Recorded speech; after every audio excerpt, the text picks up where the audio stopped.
Okay, so I just watched a new episode of Daredevil Born Again, Season 2, Episode 5, and the grand design is really, really, really great. So, like I said, spoiler review, I'll go over spoilers, but I just want to get into it. I'm not going to give you some stupid recap, I'm just going to get into it, because I'm hoping that you've seen the episode. Anyways, so, I do think this episode is worse than last, but this is my second favorite of the season, which feels odd. I love the flashbacks, so let's just start there. Foggy being back is amazing. I mean, why I'm liking the series, and I'm actually loving this series. Not having Foggy is definitely a shame. Sucks that he's not there, but overall, we will prevail because we got this episode. And I love how this episode sort of uses the flashbacks as not just a nostalgia pull. Oh, Wesley's back. Oh, Foggy's back. Oh, they're back at before Nelson and Murdoch. Where you see Vincent and... Why do you call him... Wait, Vincent's the actor's name. Wilson and Vanessa meet, great things I got. Like, you're seeing things like that, and sure, it was probably for nostalgia, and did it work? Absolutely. But it does tie into the story. For example, Buck's story, Buck. Speaking of Buck, I love the death that they're giving Buck, that he's a soldier, right? And how he actually has a connection to Wesley and all the things that we learned last episode and building his personality. It has worked really well. And I do think he is just worse Wesley. I do think he's worse than Wesley, but he's not a worse Wesley. He's very different from Wesley, and I think it worked quite well. Buck is a very interesting character, and I quite like him. But Buck, I really like saying his name, Buck. But Buck, we see basically a parallel arc. I've seen some people saying that, he decided to not kill the dude, Ray, I think his name was. He decided not kill Ray, Foggy's old friend, or enemy, neighbor. And he did the same for Daniel. Maybe it's because I knew that Daniel wasn't gonna die because of trailers, but I didn't think that Buck was gonna kill Daniel. I just think he was kind of just trolling him. But maybe he was. I don't know. Why? Actually, there's a huge chance he was gonna go. Besides the point, I don't think he was gonna kill Daniel. I think he planned to do what he did at the end, but whatever. Anyways, I do really love the flashbacks, especially with Matt and Foggy. Not only are they just really good because of how well they connect to Season 1, like, I believe it's even, like, shot the same, with the same aspect ratio. It's done amazingly, and I love every bit to it. And Foggy giving Ray all his money for the Murdoch and Nelson law firm, to have him redeem himself and save his life, really works. Because if I'm wrong, I feel like this is the episode 2. I mean, we already got the idea in the first episode of Daredevil, where Matt and Foggy, where Matt's like, he likes to prove guilty people. Foggy's like, oh, well, innocent is where the law deems. He doesn't really care. He's like, they can be guilty, but if we get them innocent, they're innocent. Well, Matt wants to redeem innocent people only. He wants to prove only innocent people innocent. I feel like it's cementing that Foggy doesn't really care that this dude is a objectively bad person. He's still gonna give him the best chance of life and innocence that he has. While Matt is just like, well, he's a bad person. He deserves his consequences. Although I do feel like this episode does kind of cement Matt's philosophy of a no-kill rule, because he was kind of just like, okay, his consequences, he can go die in jail. But maybe that's just me.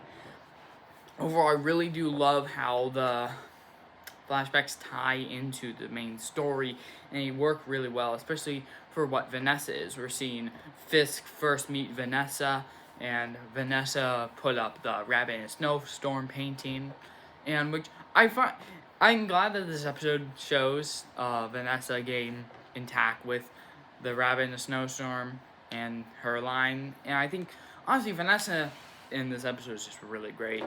I have been seeing, like, I've been talking to people who've watched the show. They say how they hate Vanessa. I like Vanessa, okay? I think she's a great character. I don't get everyone's hatred towards... Ow, God, oh. I cut myself. Okay, I don't get everyone's hatred towards Vanessa because she's a good character. Okay, it's not bleeding. We're good. Anyways, because Vanessa's a good character. I like her. Yes, is she a bad person who contributed to Nadim's death and Foggy's death? Yeah, absolutely. But, I mean, I still like her as a character. Now, I think the actor... Dang it, I forgot her name. I think it's like Ayulette? Something like that. I think she did a fantastic job with this character, as she always has done. And in this episode, I really love her. Especially in the scene where she wakes up from the hospital all loopy because she's about to die. And especially Vincent D'Onofrio's acting in that scene. Like, while I do think the death scene in the rink where the glass shards in her head and Fisk is screaming for an ambulance is better, I'm still not offended by this. I mean, Vincent D'Onofrio gives absolutely incredible acting with the sheer amount of emotion he gives in this scene and how well he portrays it. It's amazing. But I will just say I do like it more there. And I think they could have maybe structured Vanessa's death a little bit weirdly because honestly, actually, never mind. I won't go into spoilers. I will say I really do like the flashbacks and everything to do with that. And I really like what's going on with Vanessa. Now, actually, halfway through the video, let's talk about the start of the episode.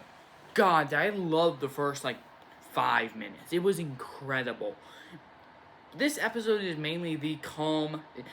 episode 4 was a calm before the storm episode. This is the calm after the storm episode.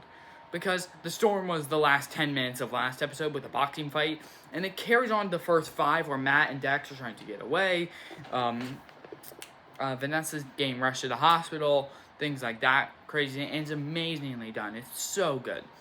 But then the rest of the episode does calm down from there, but overall it's still pretty amazing. Maybe my favorite thing in this episode is definitely between Bullseye and Matt, or Dex and Matt, whatever, Bullseye and Daredevil, whatever you want to say. They're both amazing in this episode, and I love it. Although, what's amazing about it? Honestly, I just really like their conversation. They're basically just walking and having conversation, and Matt eventually helping Dex after running away, after remembering what Foggy did, which, this is why I really like the flashbacks in the episode. It's not just there to be there. It is there because the characters are reflecting on it, and it actually influences their decision in the present day. Because that happens, your memories influence you now, and sometimes you recall memories in certain moments in your life, okay? And that's what happens. It's realistic.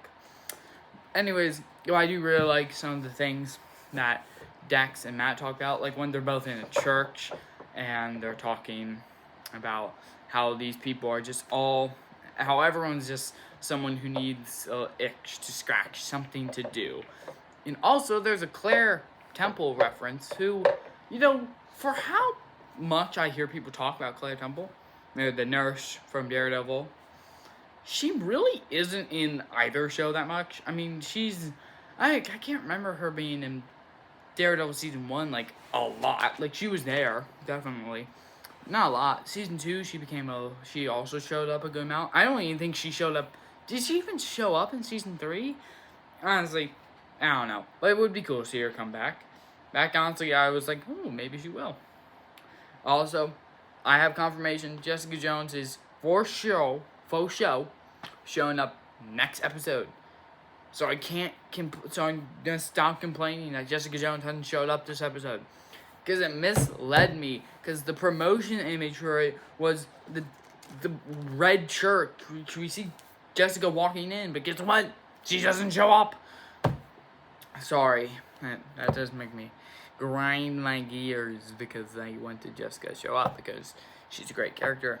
And she was head of the marketing and she hasn't showed up at all.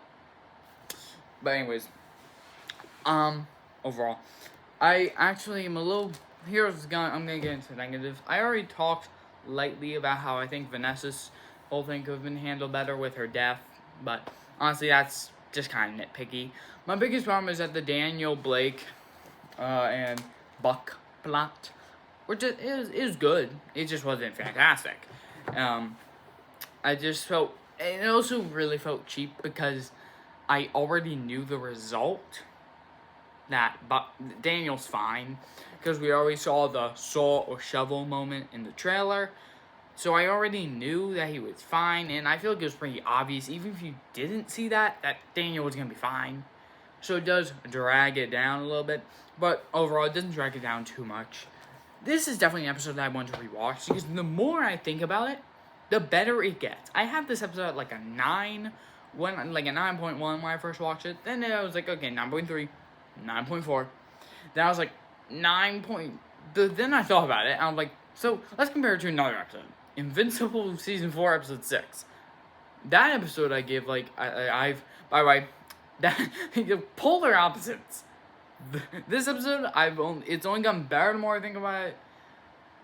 I think I way overhyped Episode 6 of Invincible. So, that one has gone down to me like a 9.4. Because I think about Celestia and the mole stuff and Thrag, a little disappointing. Also, I have not seen Invincible Season 4, Episode 7 yet. I'm literally going to watch it as soon as I'm done with this. But yeah, so I give that 9.4. I'm like, but I like this episode a lot more than that. So I have to get higher. So then I gave it 9.7. But then I was like, wait, but I like this episode either equal to or more than Scales of Swords. So I brought Scales of Swords, Scales and the Swords, I think that's what it's called, episode 3 of this season, down to 9.7. But then I was like, but that just feels wrong. And then I just keep on thinking about this episode. I don't think it's perfect. I don't think it's better than the last episode. But I do think it's at least a 9.8. So currently I'm at 9.8. I'm going to rewatch this eventually. And if it goes up higher, don't be shocked. Because I've seen people give it even higher and say it's even better than last episode. I do disagree with that. But I do think it is the second best of the season. Although only narrowly brought down by Scales and Swords. By the Scales and Swords. Because I think that one's just slightly worse. Okay. So, what do I think?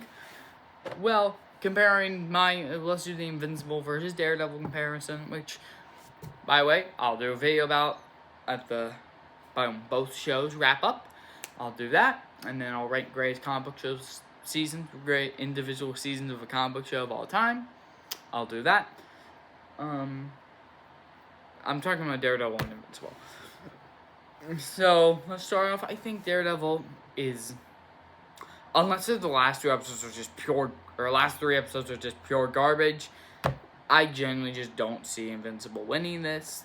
Unless if episode 7 and 8 are the greatest episode of television I've ever seen. No. Like, my averages for both are very clear. My average for this season is like a 9.5. Borderline a 9.6. It's on the border of it. And then my average for Invincible is like an 8.9. Like, it's not too stark of a competition. But I will say, I think Invincible so far has been fantastic. Honestly, if the last 2 episodes stick the landing, it will be, by a good margin, the best season of Invincible. But this season is just in its own league. Again, I've not seen episode 7, but generally, I don't see it changing much. By how it's going now, not only is Daredevil giving me a better best episode, and has a better worst episode, but it's also just way more consistent, in my opinion, with how good it is, and I have a lot more criticisms with Invincible than I do Daredevil, and I just find Daredevil to be a lot better for now. But again, I'll see by the end of the show if maybe Daredevil just goes down and sucks, and Invincible just becomes the greatest thing ever made. Maybe that happens. I don't think it will. But overall, hey, what can you do? Bye.